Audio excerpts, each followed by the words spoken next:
আমরা আমাদের চ্যালেঞ্জকে গ্রহণ করি। We are so ancient and so civilized. আমাদের ইতিহাস অত্যন্ত সমৃদ্ধ, এক বিশাল এনসিয়েন্ট সভ্যতা ঐতিহ্য ইতিহাসের আজকে উত্তরাধিকার হচ্ছে আমরা এখানে যারা বসে আছি। আমরা 71 সালের পরে 50 বছরের কোন উত্তরাধিকার নবজাত কোনো কিছু নয়। জামাতের প্রতিষ্ঠাতা সৈয়দ আবুল আলা মওদুদী তার জীবদ্দশাতে তার প্রথম দুটি কাজ অত্যন্ত সফলতার সাথে সম্পন্ন করে গেছে। আজ পৃথিবীর বহু দেশে হাজার লক্ষ কোটি ইসলাম প্রিয় মানুষ এই দ্বীনের দাওয়াতের কাজ করছে, এই দ্বীনের কাজ করছে। তৃতীয় যে কাজটি ইসলামকে বিজয় করা, তার জীবদ্দশা সেটা পরিপূর্ণভাবে অর্জিত না হলেও সেই ধারার সূচনা তিনি করে দিয়েছেন। আর আজকে আমরা যারা আছি তাদের এটি মৌলিক দায়িত্ব ইসলামকে বিজয় করার। সেই লক্ষ্যে আজকে আমাদেরকে তার রিকোয়ারমেন্ট যেগুলো সেগুলো পূরণ করার জন্য চেষ্টা চালাতে হবে। এই দায়িত্ব অনেক বড়। জামাত ইসলামী আমরা সকলে জানি যে দাওয়াত নিয়ে আমরা আসছি, যে ইসলামের কথা আমরা বলছি, এটি পৃথিবীর শুরু থেকেই এটা চালু হয়েছিল। হযরত আদম আলাইহিস সালাম হচ্ছে আমাদের প্রধান এবং প্রথম পূর্বপুরুষ। হযরত ইব্রাহিম, মুসা, ঈসা, ইউসুফ, সুলাইমান আলাইহিস সালাম যারা ছিলেন তারাই আমাদের পূর্বপুরুষ। আমাদের পূর্বপুরুষরা রয়েছে সাহাবে আজমাইন, আসহাবে কাহফ, আসহাবুল উখদুদ যারা আছেন তারা। আমাদের পূর্বপুরুষ হচ্ছেন হযরত আবু বকর, ওমর, উসমান, আলী, আমির, হামজা, খালিদ, লবিদ, তারাই। আমাদের পূর্বপুরুষ হচ্ছে জাফর, তৈয়ার, সালাউদ্দিন আইয়ুবী, মোহাম্মদ বিন কাসেম। আমাদের পূর্বপুরুষ হচ্ছেন শাহজালাল, শাহ মখদুম, শহীদ মালিক, হামিদ, জব্বার, শাহাবুদ্দিন। আমাদের পূর্বপুরুষ হচ্ছে শহীদ মতিউর রহমান নিজামী, শহীদ আলী হাসান মোহাম্মদ মুজাহিদ, শহীদ কামারুজ্জামান, শহীদ মীর কাসেম আলী, আব্দুল কাদের মোল্লা সহ হাজার কোটি বনি আদম, মুসলিম সৈনিক এবং মুজাহিদরা। আমাদের ইতিহাস অত্যন্ত সমৃদ্ধ। আমাদের ইতিহাস সবচেয়ে পুরনো ঐতিহ্য আভিজাত্যে ভরপুর।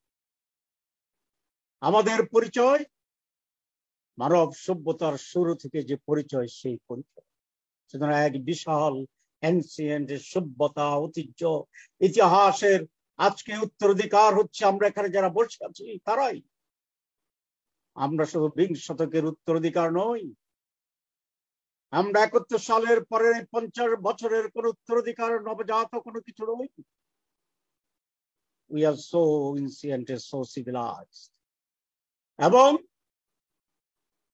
আমরা যে আদর্শের কথা বলছি, যেটাকে আমরা বিশ্বাস করি, যে কথা বারবার আমাদের মাঝে উচ্চারিত হয়, আমরা 1000 বার শুনেছি, 1000 বার বলেছি, ইন্নাদ-দীন ইনদাল্লাহিল ইসলাম। আমাদের জীবন আদর্শ আল্লাহর কাছে গ্রহণযোগ্য মতবাদ, পন্থা, কর্মসূচি, বিশ্বাস, সেটি হচ্ছে ইসলাম, যেটি আজকে যে পরিচয়ে আমরা আমাদের আইডেন্টিটি হিসেবে প্রকাশ করছি। আমি আজকের উপস্থিত কর্মীদের কাছে এই আবেদনই জানাবো যে আসুন, লেট আস নো থাইসেলফ। আমরা আমাদেরকে জানি, আমরা আমাদেরকে চিনি, আমরা আমাদের চ্যালেঞ্জকে গ্রহণ করি। আমরা এখানে সকলে জানি ইসলাম ছাড়া মানুষের মুক্তি হবে না। এই কথা নতুন করে এই আজকের সমাবেশকে জানানোর কোনো প্রয়োজন নেই। আমরা এটা জানি, আদর্শ এবং সভ্যতার একটি সাইক্লিক অর্ডারে চলে। আমরা এটা জানি, কোন আদর্শ, কোন মতবাদ নিজে নিজে প্রতিষ্ঠিত হয় না। It's an abstract idea.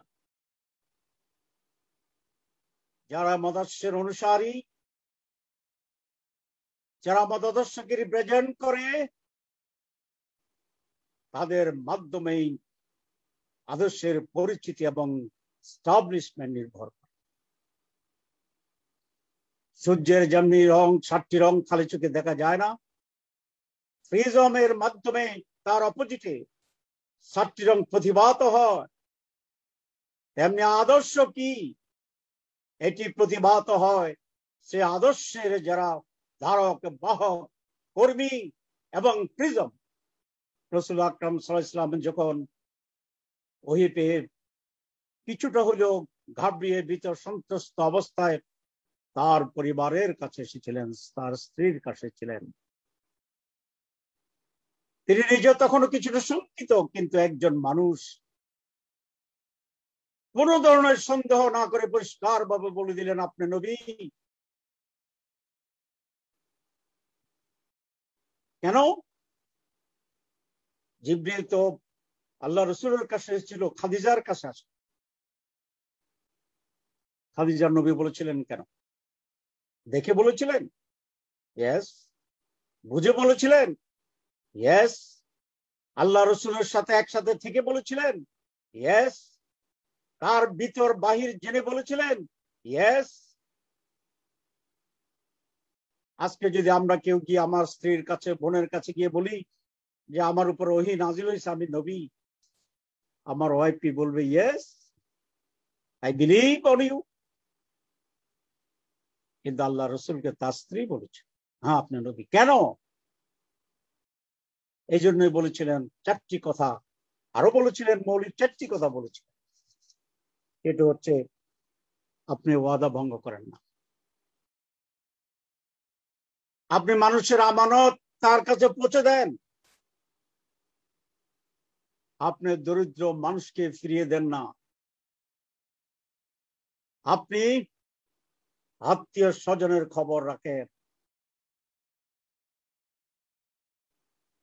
তাহলে আল্লাহ রসুলের নবুয়তের আগের প্রাত্যহিক জীবনের প্র্যাকটিস, তিনি একজন নবী এই কথা বিশ্বাস করতে, সাক্ষী দিতে তার সবচেয়ে ঘনিষ্ঠতম নিকটতম মানুষকে দাওয়াত পৌঁছাতে হয়নি, আহ্বান জানাতে হয়। আমি যেটা বলেছিলাম, ইসলাম একটি ideology, it's an abstract idea. ধরা যায় না, ছোঁয়া যায় না, দেখা যায় না, কিন্তু ইসলামকে মানুষ বুঝেছিল ইসলামের ধারক বাহকদের তাদের কার্যকলাপের মাধ্যমে। সুতরাং প্রথম যে প্রশ্নগুলো ছিল এবং তার জবাব যেগুলো ছিল, যে চরিত্রের কথা বলা হয়েছিল, যে গুণাবলীর কথা বলা হয়েছিল, আমরা যারা ইসলাম প্রতিষ্ঠার কথা বলছি, ইসলাম ছাড়া মানবতার মুক্তি নাই যে কথা বলেছি, বারহাক সত্যি কথা। কিন্তু আমরা কি এই 4টি চ্যালেঞ্জকে নিজের জন্য গ্রহণ করতে পারি? যে আমি কখনো আমানতের খেয়ানত করি না। আমানত নানা রকম আমানত আপনারা জানেন, অর্থের হতে পারে, কথার হতে পারে, বিশ্বাসের হতে পারে। আমি কি এই কথা, এই চ্যালেঞ্জ নিজের জন্য নিতে পারি যে আমি কখনো ওয়াদা ভঙ্গ করি না? আমি কি আজকে চ্যালেঞ্জ নিতে পারি যে কোন দরিদ্র মানুষ আসলে আমি তাকে ফেরত দেই না? আল্লাহর রাসূল তার পুরো জীবদ্দশায় কোন সাহায্যকারীকে না বলে তাৎক্ষণিক দিয়েছেন, নেই, আবার আসতে বলেছেন। আমরা কি এই চ্যালেঞ্জ দিতে পারি যে আমি আমার সকল আত্মীয়ের খবর রাখি? নাকি শুধু আমি আমার খবর রাখি, আমার ছেলে মেয়ের খবর রাখি, আমার স্ত্রীর খবর রাখি? সুতরাং ইসলাম প্রতিষ্ঠার জন্য যে সমস্ত বক্তব্য আসছে, সব কিছুর সাথে একমত হয়ে আমি বলতে চাই, ইসলাম প্রতিষ্ঠার জন্য আজকে সবচেয়ে চ্যালেঞ্জ হচ্ছে আমাদের সাথে, নিজের। আজকে আমি কর্মী সম্মেলনের এটাই মনে করি প্রতিবাদ্য বিষয় হওয়া উচিত। Let us change. স্বল্প সংখ্যক লোক আরব সমাজের বর্ণনা দেওয়ার কোনো প্রয়োজন নেই।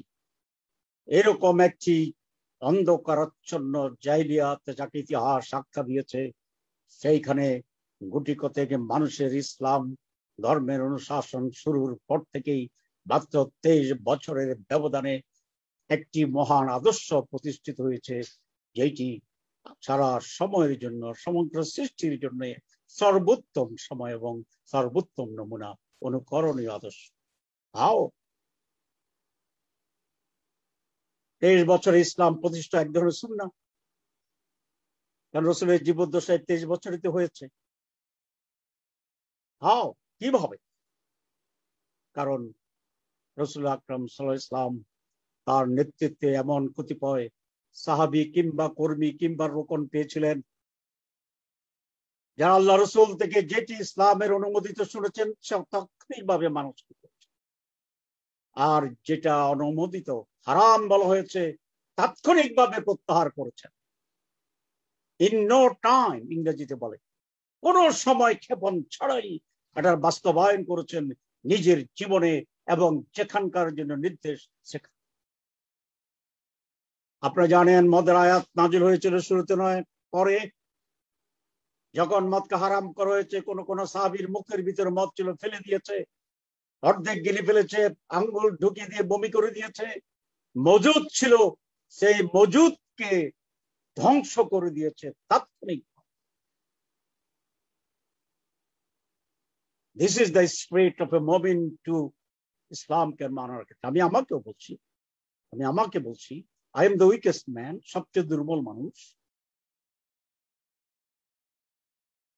আমাদেরকে সেই স্পিরিটের দিকে যেতে হবে। আমরা যদি সেরকম হয়ে যেতে পারি, অনেকেই যদি হয়ে যেতে পারি, উল্লেখযোগ্য মানুষেরা যদি হয়ে যেতে পারে, তাহলে বাকিরা এদিকে আকৃষ্ট হবে। আপনি যদি ম্যাগনেট লোহার কাছে নিয়ে যান, লোহা অটোমেটিক ভাবে ম্যাগনেটের দিকে চলে আসে, আর সেই ম্যাগনেট লোহাকে ম্যাগনেটাইজ করে ফেলে, এক বিশাল চুম্বকীয় আবেশ তৈরি হয়ে। দি চ্যালেঞ্জ অফ দিস টাইম, এই সময়ের চ্যালেঞ্জ ইসলামী আন্দোলনের জন্য, বাহ্যিক চ্যালেঞ্জ যা যা আপনারা বলছি, আমরা বলছি, শুনছি, সবগুলোর সাথে একমত হয়ে আমি বলবো, আজকের বড় চ্যালেঞ্জ আমাদের নিজেদের জন্য ইন্টারনাল, অভ্যন্তরীণ। আমাদেরকে এই রিমডেলিং করতে হবে, রিশাফলিং করতে হবে, আমাদের ভিতরকার কাঙ্ক্ষিত পরিবর্তন আনতে হবে। সেটি গতানুগতিক ভাবে নয়, ধীরে স্থিরে নয়, বিপ্লবীক ভাবে, দৃঢ় সিদ্ধান্তের ভিত্তিতে। জাস্ট রাইট ফ্রম নাও, এখন থেকে I will bring change in myself. আমরা যদি সেটা পারি, থিংস উইল চেঞ্জ প্রপারলি। আমি শেষের দিকে যেতে চাই। অনেক মৌলিক কথা এসে গিয়েছে, জ্ঞানের কথা বলা হয়েছে, ইবাদতের আপগ্রেডেশনের কথা বলা হয়েছে, সমাজ সেবার কথা বলা হয়েছে। আমাদের যারা প্রতিবেশী আছে, আত্মীয় আছে, দূরাত্মীয় আছে, নিকটাত্মীয় আছে, পথচারী আছে, সূরা নিসাতে যে বর্ণনা করা হয়েছে প্রায় 10টি গুণের কথা, সেইগুলি আমাদেরকে অর্জন করতে হবে। আমাদেরকে মনে রাখতে হবে, ইসলাম কোন দলীয় বিষয় নয়, ইসলাম সার্বজনীন, সকলের জন্য। আমাদের দাওয়াত হবে ইসলামের প্রতি, আমাদের দাওয়াত হবে মনুষ্যত্বের প্রতি, মানবিকতার প্রতি, একত্ববাদের প্রতি, রিসালাতের প্রতি, কিয়ামতের প্রতি, আখিরাতের প্রতি, জান্নাত জাহান্নামের বিষয় পরিষ্কার করে আমাদের সামনে থাকতে হবে। সেই জন্যই সেই পুরানো কথাটি স্মরণ করিয়ে দিতে চাই, যেটা আমরা প্রায় সকলে জানি। আমাদের মনীষী বলেছিলেন, we call you to Islam, to the teachings of Islam, to the beauty of Islam. If this means politics to you, then this is our politics. কারণ বাংলাদেশে আজকে বিভ্রান্তি ছড়াচ্ছে জামাত ইসলামীর ব্যাপারে, এরকম বিবৃতি সারা বিশ্বের মুসলিম সংগঠনের বিরুদ্ধে নানাভাবে আছে। মিশরও ইখওয়ানের ব্যাপারেও এই বদনাম করা হয়েছিল, তারা রাজনীতি করে ক্ষমতা দখল করতে চায়। তার জবাবে ইসলামী আন্দোলনের সেই নেতা বলেছিলেন, আমি তোমাকে ইসলামের দিকে আহ্বান করছি, আমি তোমাকে ইসলামের সৌন্দর্যের দিকে আহ্বান করছি, আমরা তোমাকে ইসলামের শিক্ষার দিকে আহ্বান করছি। এটাকে যদি তুমি রাজনীতি বলো, তাহলে এটি আমার রাজনীতি। We don't care, we don't mind.